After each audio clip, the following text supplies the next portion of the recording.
An original. From Story Studio Network. Once around the park, James, and don't spare the horses.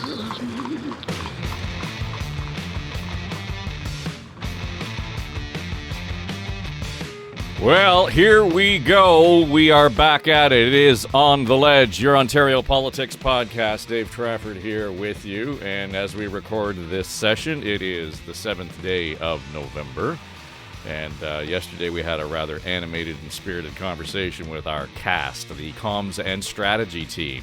They sit around the table at Now and Next. That would be Lindsay Broadhead and Brad Ross and Bob Reed and Anne-Marie Akins, and kind of sifted through the early entrails of the election results stateside. And, of course, that is taking up all the oxygen. So we'll get to that today.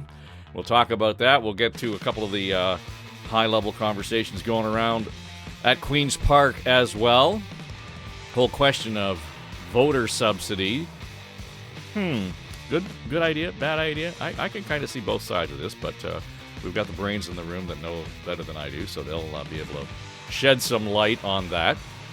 And this issue around protests at places of worship. Do we need legislation or bylaws that kind of regulate that in the same way, we've done it elsewhere. We did it during the pandemic around hospitals and set that up. So this is all good. Now, before we get into it, some business that we want to attend to. And, we know that there are plenty of you out there who are listening. Plenty of you actually watching on the YouTube. And if you're doing that, make sure you subscribe, will you? Because when the show drops, it just pops up as a notification, and you'll know that we're there. And you can tuck us away and watch or listen to the show whenever you want. But we also know that we have the talkback feature. So, let's just make sure that if you've got something to say, don't just scream off into the maw and the quiet of the, of your pillow or whatever it might be that drives you crazy when you listen. Let's make sure that you have the opportunity. So you can actually go to our speakpipe/ontheledge.com and leave us a message. And I guarantee you, Finance Minister, that we would be happy to include your comment on the show. And we'll be happy to tell you why you're wrong about the recycling issues around the LCBO or whatever else. But, what we love here is that it's always an opportunity and a place that we can safely and easily disagree. All right, let's get to the group. John Wright is here. He is our veteran pollster. He's our in-house pollster. He's the founding pollster here at On the Ledge, your Ontario Politics podcast. Keith Leslie is here. You see and hear him at CHCH Television in Hamilton, and a longtime commentator and observer at Queen's Park. Kathleen Wynne, the former Premier of Ontario, and Tim Hudak, dipping into a whole new excitement. I saw you hanging the shingle. Was it about a week ago? I saw on LinkedIn, Tim. It was just three days ago. It may seem like over a week ago, but yeah, thanks, Dave. 28 years, right? Is a MPP, Cabinet Minister Party leader, and then that includes 7.5 running the Ontario Real Estate Association, which was one of Canada's largest professional associations. So, like Premier Wynne, we've seen good presentations, we've seen bad presentations. You learn a few tricks. So, decided to put out my own business, join the productive class, and help individuals and organizations actually succeed when it comes to their advocacy and leadership. I use the phrase eat what you kill world, and my daughter gives me shit for using that phrase because, we really want to get along with people here. But you know what? I realized kind of dipping into that, live the entrepreneurial world a while ago now, that it's a pretty good place to be. That in fact it's better than having a job. And only the next best job, and Kathleen Wynne will know this, is being a grandparent. Absolutely. Right? Yeah. So I'd say it's the best, actually. Well, there you go. Yeah, that is the best job. I've always admired people like yourself and John, Keith too, and Premier Winston.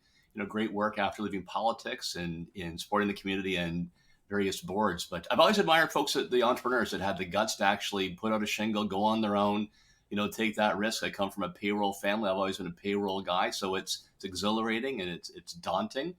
But having worked with realtors and see how hard they work for every client, I said, time to give it a shot. So anyway, I won't dwell much longer, but it's timhudak.ca if you want to check it out. Yeah, do that. And I just think that, we can get into a whole conversation about the education curriculum and how it should be including this whole idea of entrepreneurship, the idea of actually encouraging our kids to fail to some degree, because there's such resilience in learning how to do that and not being afraid of it and the learning that goes with it. Don't get me started, because I think that that's one of those things that we really sort of need to embrace. We too often want to give participation ribbons, which is not a bad thing, except if you failed, way to go. I think is probably not a bad thing to be able to say. Back to being a grandparent, watching the kids kind of learn how to walk is all over again. It's the same sort of feel. Before we get to the stories of the day, John Wright, I gather you had an encounter with our finance minister this week. Yes, he was very complimentary to our podcast, was encouraging people around him to listen to it because he'd listen to it on Sunday night. But you know what? He was the perfect person we want to have listen to this, because he phoned Tim Hudak. And Tim, you can reveal what he said to you, but he also had comments on a few others and the comments we made and stuff like that. So I just said, at some point you're going to have to come on the show. But it was invigorating when I was out the other night to have him come up and comment on what we got right and what we got wrong. Well, it can't be much wrong, Tim. What did we get wrong?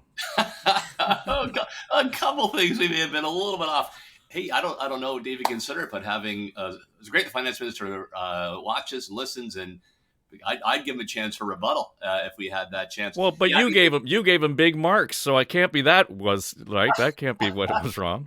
I guess I had a little sugar in there to cover the pill. But he did correct my record. He said I was wrong when I had talked about because I didn't think forcing every mom and pop convenience store to recycle bottles and fish cigarettes out of the bottom of beer bottles was appropriate. He said, actually, Tim, you were wrong. And corner stores don't have to do that. He told me if a business is within 5 kilometers of an existing beer store, they don't have to be part of the program as well. So anyway, I got straightened up with the finance minister. So I relayed what the facts are now. But if they're not that close to the beer store, then what happens? Right? There you go. Come on. So, independent grocers of a certain square footage, I think. So anyway, my view is to see what the market can decide over time. But bottom line, he had, and then Keith Leslie caught him. He wasn't happy with some of Keith's figures there. So I say let's give him his 2 minutes for a rebuttal during question period. We'll have to have a scrum session on the ledge, Jen. And it'll be fun, I think, for certainly for Tim and Kathleen to be on the other end of the scrum as opposed to being the focus. Ain't that the truth?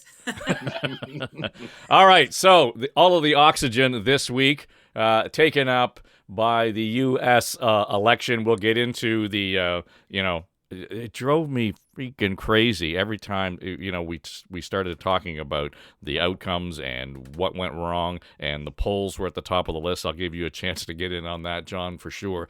But here we were early on Wednesday morning and then Wednesday afternoon. It is now clear that we've achieved the most incredible political thing. Look what happened. Is this crazy? I want to thank the American people for the extraordinary honor of being elected your 47th president and your 45th president. I will not rest until we have delivered the strong, safe, and prosperous America that our children deserve and that you deserve.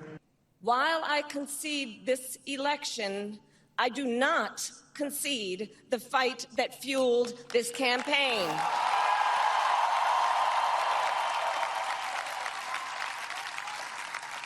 The fight for freedom, for opportunity, for fairness, and the dignity of all people. A fight for the ideals at the heart of our nation, the ideals that reflect America at our best. That is a fight I will never give up. So and I think all in, that sort of struck the right tone, Keith, in terms of, the president-elect sounding, kind of jubilant and off the cuff, and he was, being sort of the easygoing guy, but at the same time said, now we're going to move forward with our agenda. On the other hand, the vice president did what she had to do. She conceded there was going to be a peaceful transfer of power, not a problem there, but we can't let our guard down as we watch the Trump government move forward. No, I think, as you say, she struck exactly the right tone. Don't give up our fight. Just because we lost this big one, we're going to have to keep going because these issues are still very, very important to the Democrats. But they also have to figure out how to reposition themselves and make themselves more appealable to American voters. I mean, when you lose an election to a rage-fueled, vengeance-driven, convicted felon who plays the media and his political opponents as the enemy from within, and raises specters of guns pointing at these people, when you lose to that, to that type of man, when you're a very qualified candidate, you have the chance of putting the first woman into the White House, you have to ask why. And for the most part, I mean, is it just that simple that Trump appealed to the basic, I'm going to make the economy better for you, even though it's not that bad under Biden, but he managed to portray it as feeling really, really rotten. I mean, what are we looking at here when we see Trump promising to bring in RFK Jr. to take over health and vaccines, and maybe Elon Musk is going to have a role in this government. So, Bitcoin for everybody's taxes or whatever is just so scary to some degree. But yet the American voters went there, and in big numbers. And you have to think that, to me, most of us just can't seem to understand this, how a man whose very actions every day seem to disqualify him for the job gets elected and reelected. We know what's going to come here. And to me, it's almost like the Americans with their guns. We just can't relate. We just can't understand. It's like there's some sort of mania there that we just can't relate to. And I think the same comes to Trump. The rest of the world just doesn't get Trump, but the American voters clearly see him as the better choice in this election. Well, the adage, John, is the only poll that counts is Election Day, and that's the poll that counted, and clearly he won not only the Electoral College, the popular vote for the first time, won the Senate, likely to control the House of Representatives. Even if it's close, it's going to be a problem for the Democrats. I heard Democrat strategists saying, well, we just needed to do a better job at connecting the dots, and I suggested to the Now and Next team yesterday, that's great. You can connect all the dots you want, but you were connecting the wrong fucking dots. They had dots all over the place, but they weren't focused on the dots that mattered. And I just think the lack of focus on that campaign is really what Keith is getting at. Yeah, on reflection, a few things about the election. Number one, it's about the message as opposed to the messenger. When you take a look at and you take away the Donald Trump rhetoric and those stem winders, that went on and on with him personally, he was hitting all the notes that most Americans are concerned about, whether it be the economy or immigration or lowering taxes or whatever. I mean, he was on message to what the vast majority of the United States electorate wanted to hear about, versus Kamala Harris, who decided that their campaign was going to be all about saving democracy and protecting women's rights and things like that. So it was a contrast in message as opposed to just the messenger. The second thing was, it caught my eye right in the morning of the election when the turnout was as high as it was. And if you look at the aggregate numbers of turnout, it may not have been higher than other times. The reality is, when more people go to the polls, it means that you're throwing out an administration as opposed to putting them in. The public opinion polls underestimated again in the United States that there are certain groups of people who just are not coughing up exactly how they're going to vote, but it's the independents who, in fact, moved the needle along with some of those other smaller groups. It didn't surprise me at the end of the day, but I have to say, in watching on election night, I've never said this before, but I was switching between all the channels. So CNN, ABC, CBS, is sitting in the living room here and watching it. And I happened on Fox News. And, there will be people who say, Fox News, they're all biased. I found Fox News to be the most balanced, involved. I think, the most realistic assessment of what was going on in America that night. And it made me think of the other news media and how they were very personally invested in the outcome, as opposed to what I saw and did not expect on Fox News, which was a very transparent, really well organized, involved panel. So it also struck to me, you know what? It depends on what we're listening to and watching at the time. And I thought that they demonstrated a really balanced approach on the night and with great analysis. Yeah, throughout all the U.S. campaigns, I always make sure I subscribe or resubscribe to Fox News because I want to get that perspective all the time. Having said that, I'd still take John King over Bill Hemmer. I'm just on, not with on that the magic smart board all the time, buddy. Oh, it's suicide after 3 minutes. You start to hyperventilate, right? No kidding. And just say, take a breath, take a breath. So, Kathleen, when you were in Philadelphia on the weekend, and then last week you promised to report back. And here's what I want to know, because this is not your first rodeo at knocking on doors. Give me your own sense of what you heard, and if there was anything that kind of tweaked in your head, thinking, "Oh boy, this is not right," or "This is a surprise," in terms of the reaction you saw or felt on the ground.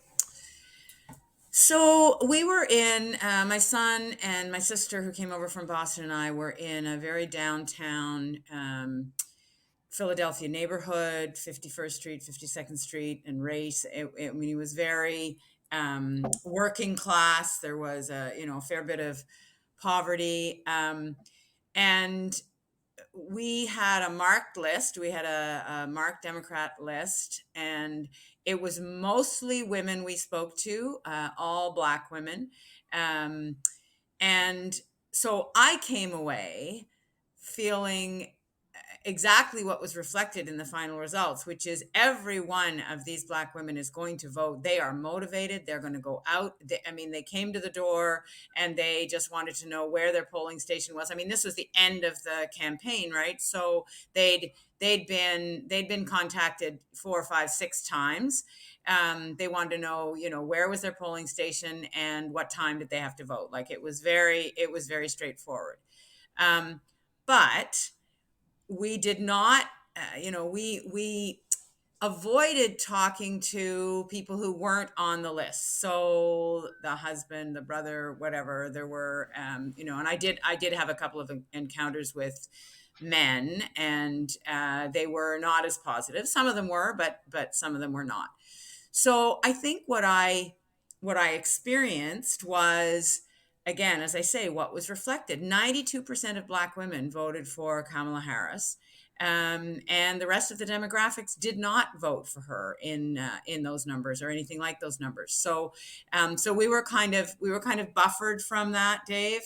I have to say, in the coverage after the election, of course, it's been about the economy, it's been about Trump's win, and so on. Those women have been forgotten in the conversation, and the election for them was about the safety of their bodies, their children, and the services that they need. And I can't help but worry and think about how they're feeling and the fear that they must be feeling. So it was pretty dramatic. And I just want to say, somebody said off the cuff, Trump was going off the cuff. He was reading from a teleprompter in that speech, folks. Like there's no way, in those most coherent moments in that acceptance speech, he was reading from a teleprompter, and we'll just see how long he stays that disciplined.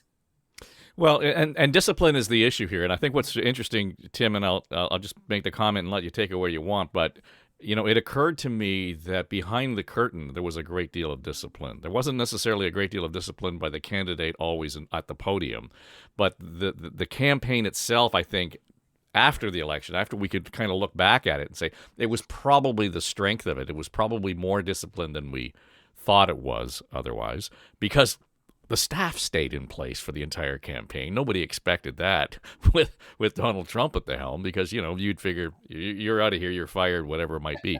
So there was a certain element there that I think went undetected.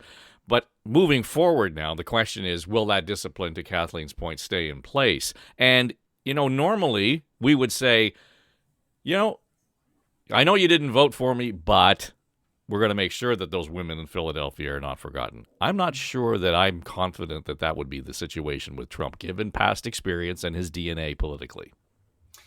Happy to come back to that. Look, can I first, Dave Trafford? I was looking for the kudos that Hudak last week on the ledge called the significant. Take a little. You want to add that to your sizzle reel, do you? You really want to be proud of that, Tim? Really? I got it right. I should have gambled. The hot dog rec room here. Yeah, look, I think what you said reflects my comments last week.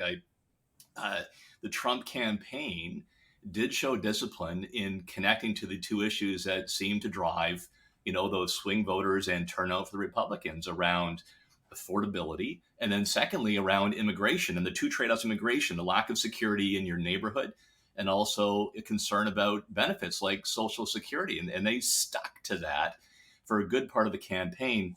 I still think whether you like or you despise Donald J. Trump, he is a political phenomenon, right? This is Grover Cleveland all over again. You've not seen in the States somebody lose and then come back to win, plus basically run the table with the Senate, the House, and the popular vote.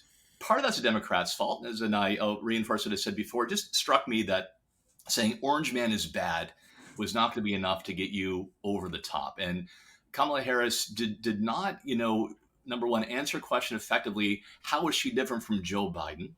And then number two, she didn't really reconcile her views, which would be on the left side of the American spectrum as a senator and as a candidate for the nomination, with where she was today. And as a result, it was rather vacuous and didn't get her over the top. And I think that means a lot of soul searching to the Democrats, because it strikes me that they came across for lower income, struggling middle class as they used to be champions, more so talking down. And for a party who was dominantly motivated by Martin Luther King's maxim, judge me by the content of my character, not by the color of my skin, really went too far down identity politics. And I think Americans rejected that. Well, John, when we look at the way that has played out, that's what's interesting to me, is that who would have thought that Donald Trump was going to be able to expand his base into a more diverse base? Because, as Kathleen pointed out, there was a demographic of racialized America that voted for Trump, and they came out, and that was at the heart of the win, and perhaps why he won popular vote. That he won or made gains in 2,300 of the 3,000 counties in the U.S. It's an extraordinary game when you look at how that played out. So all of a sudden, to Tim's point, the Republicans, MAGA or not, are cutting the grass of what was traditionally the Democratic lawn. Well, yeah, and as I said from the outset, and I think Tim nailed it as well, campaigns are based on ideas. They're based on, people's daily lives and what they want in it. And American politics is very different than Canadian politics. It's a cage match. And not only are they going to run the House, the Senate, and the presidency, but you can be darn sure that there are two justices who are about ready to retire from the Supreme Court, and they're going to put in two young Republicans that tilt the entire system to the right. That's democracy and how it works in the United States. So there was a lot on the line, and I also agree, that Kamala Harris chose a particular way. I mean, the kind of issues that we're going to have to deal with in this country are going to be similar. Do you want, I thought immediately that there's going to be a lot of people who, want to come to live in Canada. Well, how are they going to get here? I mean, they're going to come over Roxton Road? Are we going to have that sort of thing? Are they going to pour in through our borders? Even Canadians want to make sure that there are people in line, that they are invited to come to this country as opposed to coming in. And you ask any Canadian, if you've made it here, you've lied, or you've crossed the border without an invitation, it's kind of like send them back to where they are. Well, that's exactly what happened in the United States. I think the real issue for us is what does it do to our country writ large, as opposed to how much we're invested in the United States politics? I mean, this is an issue that Justin Trudeau is going to have to deal with, and Pierre Poilievre. It's an issue that Premier Ford is going to use.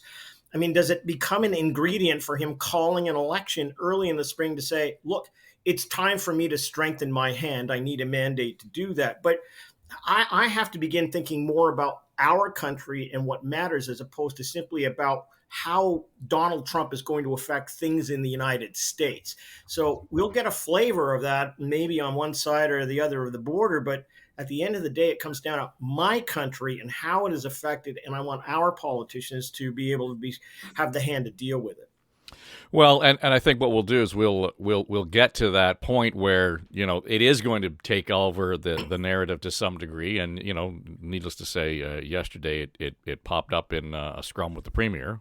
Well, I found it very, very interesting, and as I've always been on the record, I'll work with anyone. I would have worked with the previous administration, which we have been under President Biden. We're going to work with President-elect Trump, as we did at the beginning of the administration.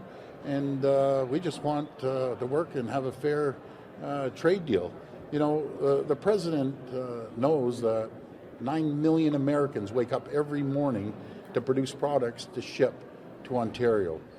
And we're the third largest trading partner in the world. Ontario is $500 billion every year, split down the center. We're the number one trading partner to 17 states, number two to 11 other states. And we have something that they'll always want, and that's our critical minerals and our energy. So when we hear that litany of what they want, what they need, why we're such good friends and trade partners, Tim, when who is he talking to? I mean, I think that's lost on the general public here in Ontario. To John's point, I want to worry about what's going to happen at my kitchen table.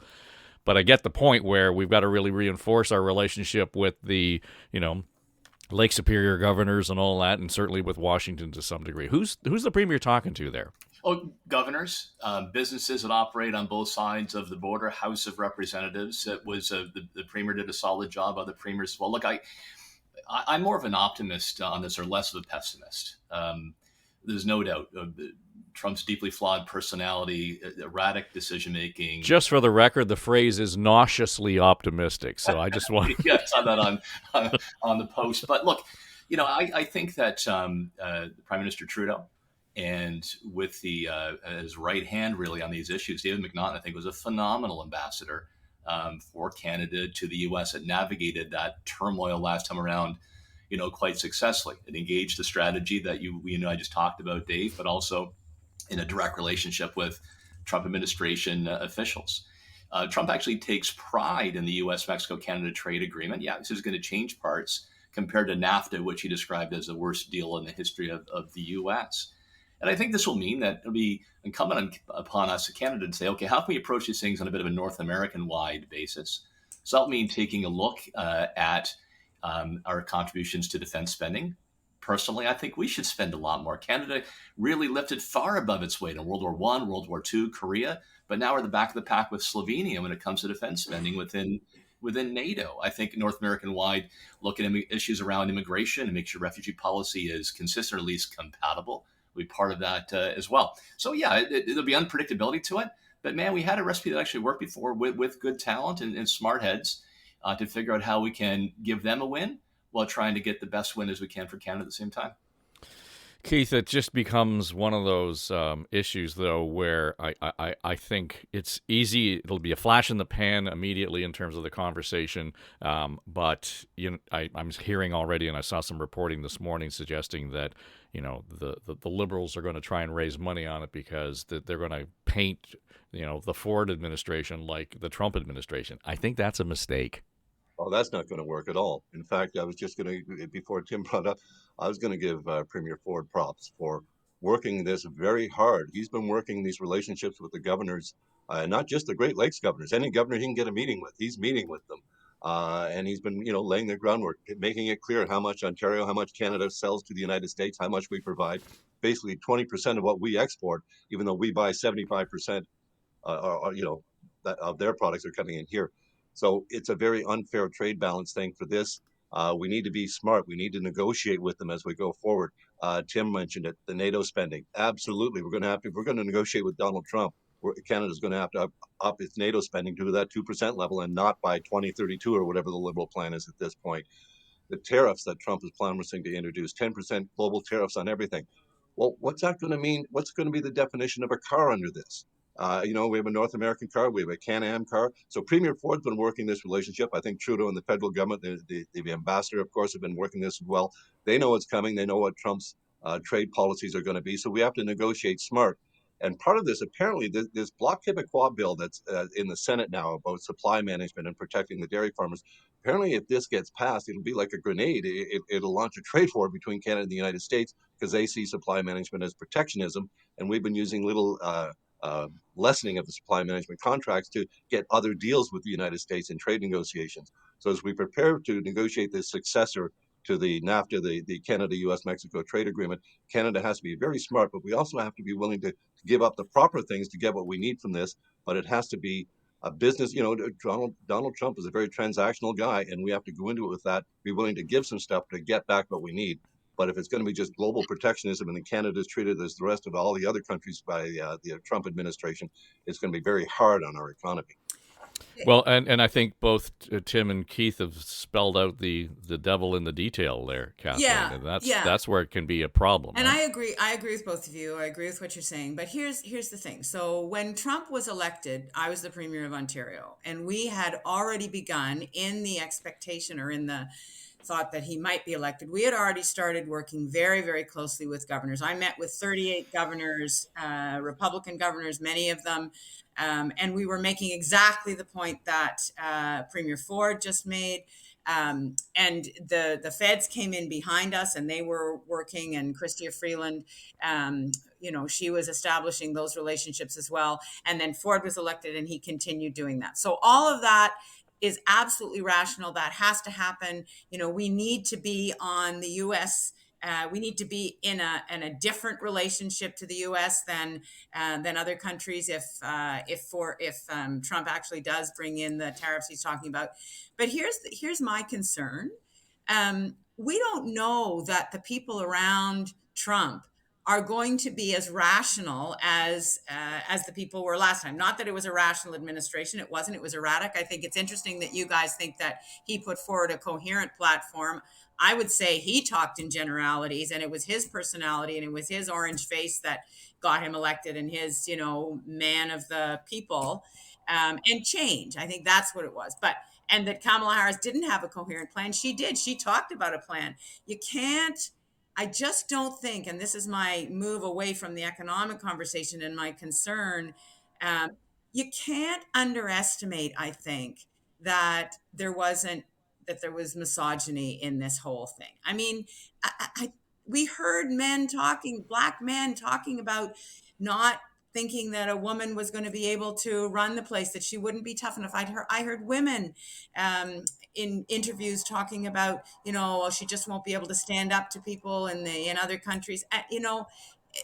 There's an element of misogyny that runs through this whole election campaign. And we can ignore that. We can say that doesn't affect us in Canada, and we are only going to talk about the economics. And I've lived those economics. I worked with those governors. We established a foundation for that conversation. So I'm not at all ignoring that. But the moral issues and the toxicity around the conversations, you don't think those are going to affect us in this country?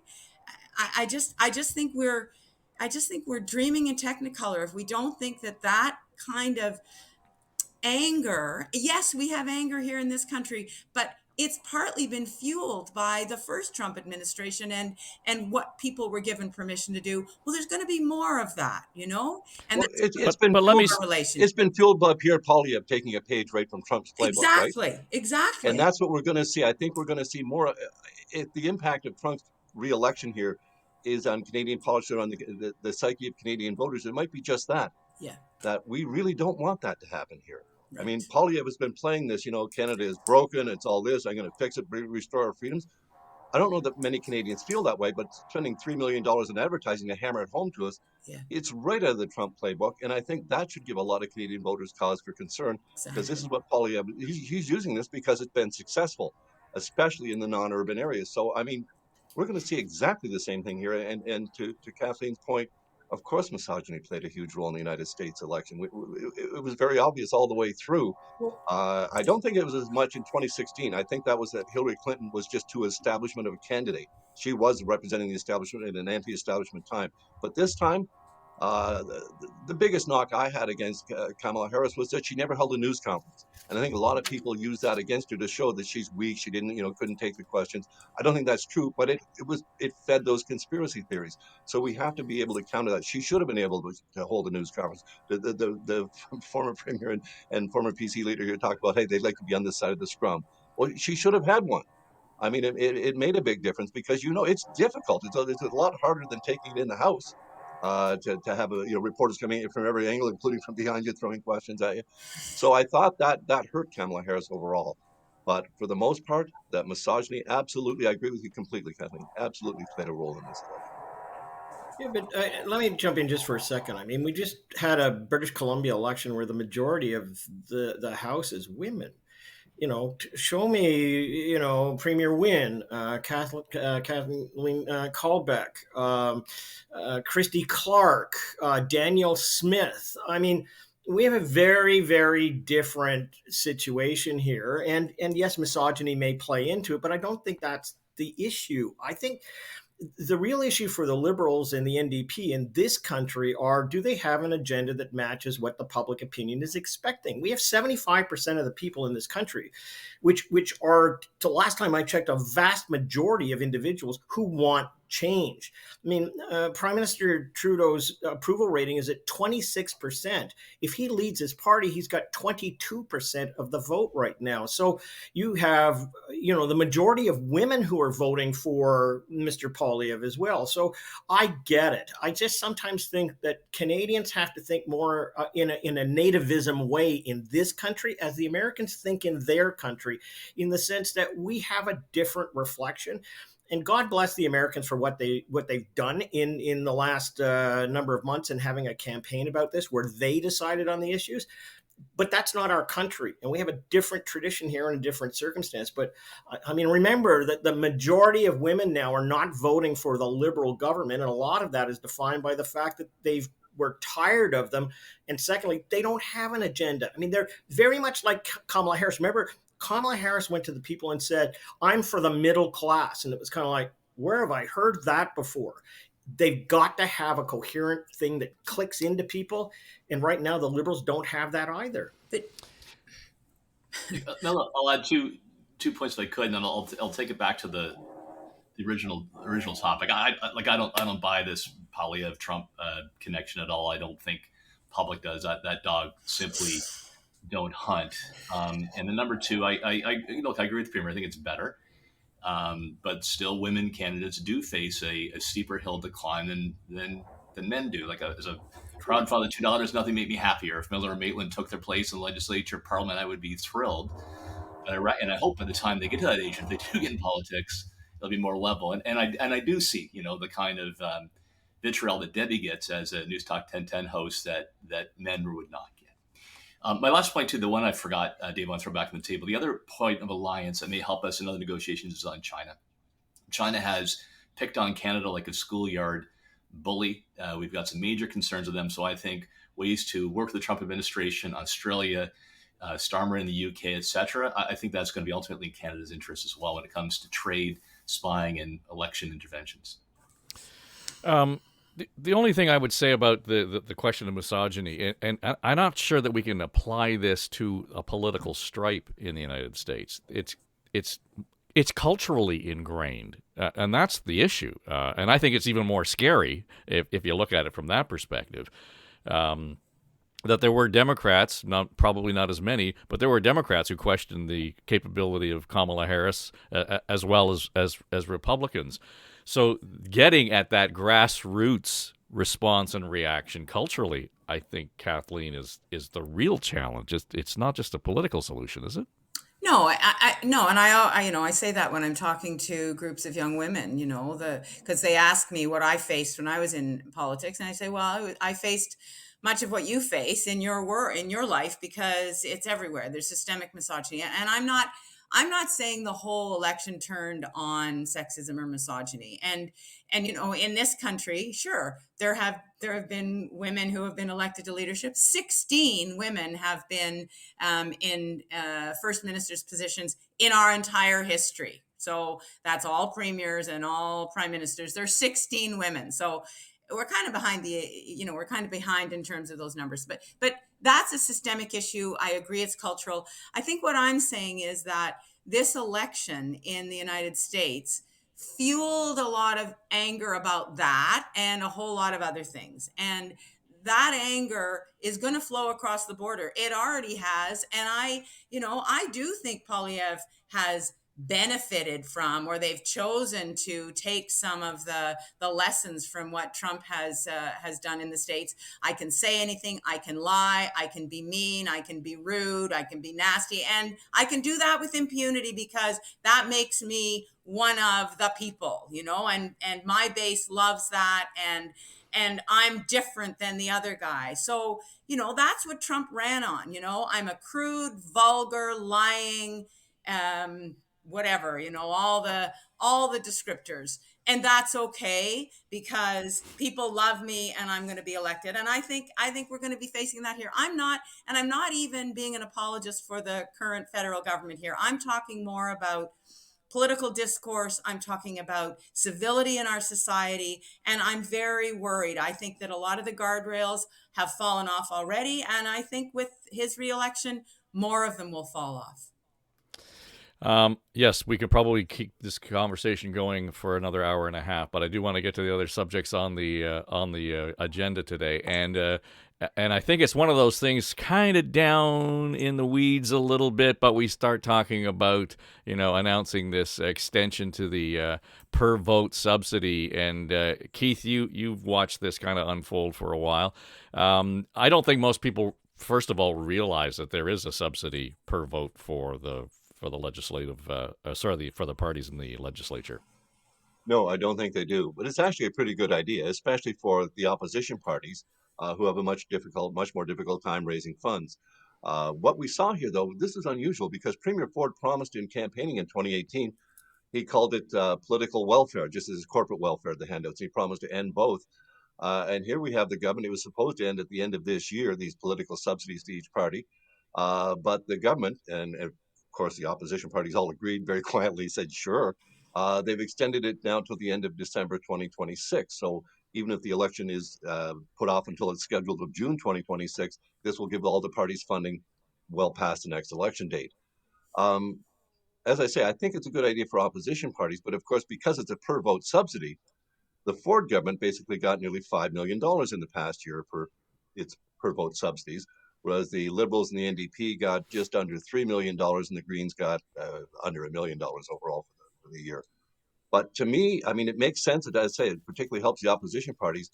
But I think it should be like those $200 checks. It should be means tested.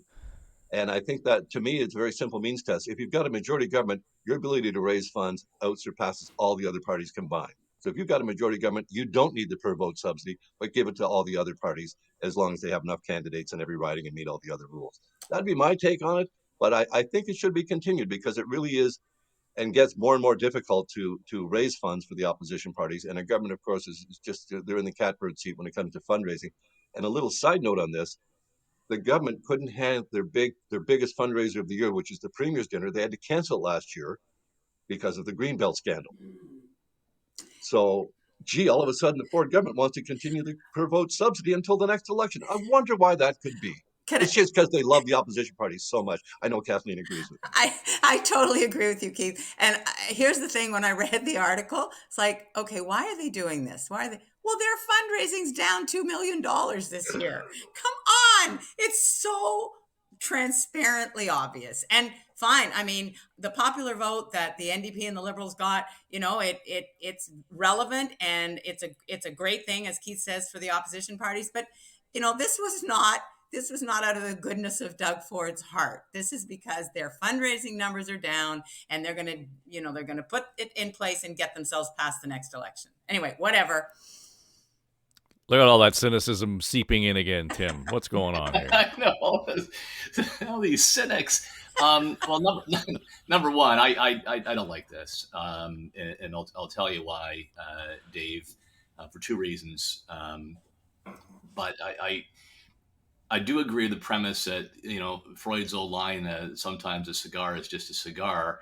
Here, I don't think it's a cigar. I don't know if Keith and Premier Wynne are right about that, but there's got to be an incentive to do this. The Conservatives have a significant fundraising advantage. Even if they didn't do the big dinner, they're still doing well. I think there's probably another underlying reason. We just haven't figured it out yet. Two reasons why I don't like this. Number one, look, you need to make sure our system works to have multiple choices for voters. That's healthy. All three major parties have been in power in Ontario. That's good to have those choices. And that's why we have some subsidies. Like if you donate to a party, you get a tax credit. And secondly, if you get a certain vote percentage, you get your deposit back as a local candidate. I think those are fair and reasonable, Dave, because they're balanced. They treat everybody equally. But a per vote subsidy from taxpayers to this extent, which basically mirrors or exceeds what parties raise themselves, goes too far out of balance. That means the taxpayer struggling to put groceries on the table will be subsidizing ideals that they don't support and tactics they don't support. The worst example of this is that we actually give significant sums to the Bloc Québécois, whose premise is to rip up our country. And number two, as a former political leader, I'm uncomfortable with this because the larger the sums that go to parties, eventually then there's going to be even stronger rules and controls. Keith already talked about one that'd be a level playing field type tax. They would censor the ads. Political parties, to be at their best, need to be flexible. They need to find ways to put out their ideas in contrast with others. So I think long term, this is not in the interest of political parties either, because it's going to weaken their ultimate control of their own fate. So it's a little bit like Google having to give money over to support the local media. I mean, it's the same thing where the feds get involved in that nonsense. Leave them alone. Let them either thrive or wither on the vine. I tend to think that that's the better way to go. But having said that, when you look at the popular vote of the Liberals, it's not reflected in the number of seats they have in the legislature, so their ability to have the voice in the legislature. So there's a whole bunch of worms in the can that doesn't really speak to equity at all, does it? Well, but the other thing I think the other thing that's important about this, Dave, is that it actually obviates the need for really loose fundraising rules, right? So it controls the kind of excess that when we look to the United States, because there is kind of a subsidization of democracy. So you don't have to turn to big corporations in the same way. I mean, our fundraising rules are so different. We have way more controls than in the United States, but the subsidy is part of that. And if you remove the subsidy, then immediately you have to have a conversation about how do we make our fundraising rules even looser? And I think that's a problem. There's a push now among municipalities, and certainly Patrick Brown is on the leading edge of this movement, and that is to create some regulation around protests, particularly around places of worship. And, when we look at the situation that's going on in Brampton, for example, and there was, protests and violence at a Hindu temple recently, I get it. And I think, again, the idea that people want to protest, they want to gather, for sure, that you bring that into the element of a place of worship where people feel threatened and they don't want to be part of the protest itself. I can see that, but the sensitivities around this, there's no end to this example being played out where it becomes difficult. And I think at that stage, we will look at the whole idea of whose right is over what right, and when do the police step in, and how the politicians play that game, and how much rope and room do they give the police, John. And I think that, there are already rules in place. This is a very mucky kind of conversation to be having when we start to talk about the rights to protest and the rights to worship. Well, I don't think it's just the rights to worship, but it's the right to access circumstances that, as a member of the public, I should have the ability to do so. I mean, I should be able to go to Mount Sinai Hospital and not encounter protests. I should be able to be a member of parliament and be in my own community or be the next door neighbor and not have people invading my neighborhood and setting up, conditions that are intolerable right outside. I should be able to go to church and access that and not have it blocked out of fear of violence. I mean, there's always the argument of the thin edge of the wedge, right? And that governments will creep in. Well, it started, with the Morgentaler clinics many years ago that all of us remember, and we haven't seen that edge of the wedge. But the more important thing here is really that we're witnessing now more and more, I would say, almost on the verge of, or violent confrontations in protesters in the movement. The police have allowed them, and so have municipal officials, to get away with it. And I think there's a tolerance level among the public right now that's pretty low for that. There will be support for people saying, "Look, let's give it some space, so that normal individuals who are in this society and who just want to go about their business are not affected by it." But the real issue is we keep saying, leave it to the police to handle. And they don't have the resources to do it. They don't have the money to do it. When you're faced with thousands of protesters and you've got a thin blue line with 4 to 8 horses, you can't do much with that. So the wonder in my brain is kind of like, even if you put 164 feet, which is 50 meters, from a place, does it matter? Who's going to respect that? We have a bigger issue in this country, and that is where we have people who are taking issues from outside of the country and bringing them here, and they're turning violent. And I don't know whether, saying to people you can only be 50 meters from a certain area is actually going to cause this to kind of stop. So I'm of two minds at the moment, but I think from a public opinion point of view, most Canadians would support some kind of perimeter. Well, demonstrations are one thing, protests are something else, Keith, and you and I have been in the middle of both of them, whether it was at Queen's Park or other places. I mean, you harken back to the, Ontario Coalition Against Poverty days at Queen's Park, and who could argue with somebody who was arguing against poverty? Nobody. But inevitably, we had people showing up at those protests that were just there to raise hell. Yeah, you can argue with people, coming out to protest poverty if they're picking up rocks and throwing them at the police horses, which is exactly what went on. I think John hit it right on the head here, that we've got people bringing other world issues, from other countries here. The case in Brampton, of course, we had Muslims and Sikhs attacking each other at their places of worship. I suppose this type of law that would keep them 50 meters apart at least gives the police something to enforce before the two sides get together and start fighting each other physically, which is what's been happening. So I guess from that point of view, it's good. But from the most part, I don't think it's going to be something that will control these actions. When people get this riled up about their politics, and we know that an awful lot of people do about certain political issues, the Gaza, Palestinian, Israel thing is another one where we've seen these protests get far out of hand as far as what most Canadians would accept as a protest. You come out, make your noise, do as much as you want, protest, block street, all that sort of stuff. But when you start getting to the level of physically attacking each other, that's just gone way too far. It's no longer a protest. So I think Canadians are sort of fed up after the past year of all the Palestinian or anti-Israeli encampments at universities, these protests we're seeing going on in Brampton here now. It's just too much for most people. Leave those problems at the countries you left them in. Deal with them here, at least in a more civil manner, which doesn't involve physically attacking each other. That's easy to say. That's why I said it. No, we'll leave it to you to say the easy thing, Keith. But I mean, I've talked to people who are running hospitals who are facing that same kind of pressure. Say something about this that's going on halfway around the world.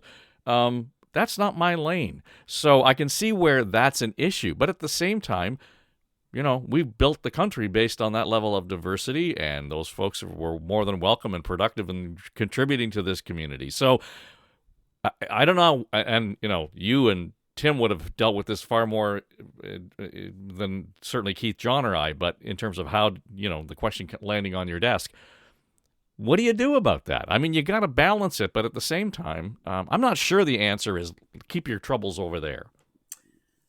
Well, I mean, the reality is that there are going to be issues that people are going to protest, and I don't disagree with Keith in terms of it would be far better if we could have a civil conversation about issues that are in other countries. I don't know that that's going to happen. I guess in terms of the sort of perimeters around certain buildings and institutions for to hold back protests, I guess I would like to know that we are looking at laws or bylaws that are enforceable. I mean, I think there's nothing worse than passing a rule, putting a rule in place that you can't enforce. And I think we're already dealing with, to the point about violence, we're already dealing with an issue around there being rules and laws in place that we're already not enforcing. So how are we going to argue that we can enforce this new one if we can't even do what's already on the books? So I think it's a problem in terms of the violent interactions, and I know that Patrick Brown must be very, very worried about that in his community. But I'm not sure that putting another rule in place that you really don't have the resources or the capacity to enforce makes a lot of sense. Tim, what do you think? I misspoke. I said Muslims and Sikhs, and it was, of course, Hindus and Sikhs. Excuse me, I wanted to correct that. When I look at the spectrum of conservative politics, I tend to be more on the libertarian side. A small role for government, let people live and make calls. But when it comes to protests, we have seen a worrisome evolution, Dave. My colleagues have mentioned a number of those. It was just abhorrent to see the overpass in the 401 used to try to intimidate Ontario's Jewish community. The protest at Mount Sinai was god-awful. And then during COVID, we had protests at hospitals over the vaccine. We had the trucker protests. So wherever you're on the spectrum, people seem to be going to more extremes to get their 15 minutes of fame. And Premier Wynne had her home protested. John Tory at the same time. That never used to happen, and now it's become regular. So this needs to be at a provincial level, not local. Premier Wynne pointed out the problems with enforcing bylaws and such. I think there's something that if you take outside of one particular party, bring forward legislation and to have a bit of a commission around this. But I think when we see the destruction that's happened, we've seen the inflamed types of protests, the intimidation of communities. I do think we have to have some ground rules that are enforceable to make sure that we have a greater balance in getting your opinion out without threatening or causing violence to others. Well, let's leave it there, and we'll, again, encourage folks to subscribe to the show because we do want the input, and if you've got a thought on it, make sure you jump in and leave us a comment, etc. So, Kathleen Wynne, thanks for being here this week, and it was good to get your insight on your Philadelphia experiences. Keith Leslie, always saying the easy thing, yeah. And John Wright, pollster that he is, doesn't always get it wrong. Here we go. That's not, and just to be clear, polls are not predictive. They're just giving you the snapshot of what was happening when the question was asked. Can we just be right? Am I right? Absolutely. There we go. And Tim Hudak, always good, and good luck with the new adventure, and we'll stay on top of that. All right, that'll do it for us. It is On the Ledge, your Ontario Politics podcast. And again, if the finance minister or anybody else is out there who wants to jump in and join the show, or just make a comment, you can do that. I'll leave the details in our show notes, but we do have a speakpipe.com/ontheledge, and you just hit the record button. You've got 90 seconds to vent and rant, and chances are pretty good if it's a good vent and a rant, it'll end up in the show. So let's do that, shall we? And be great to have you part of the show. That is On the Ledge, your Ontario Politics podcast. I'm Dave Trafford for Story Studio Network.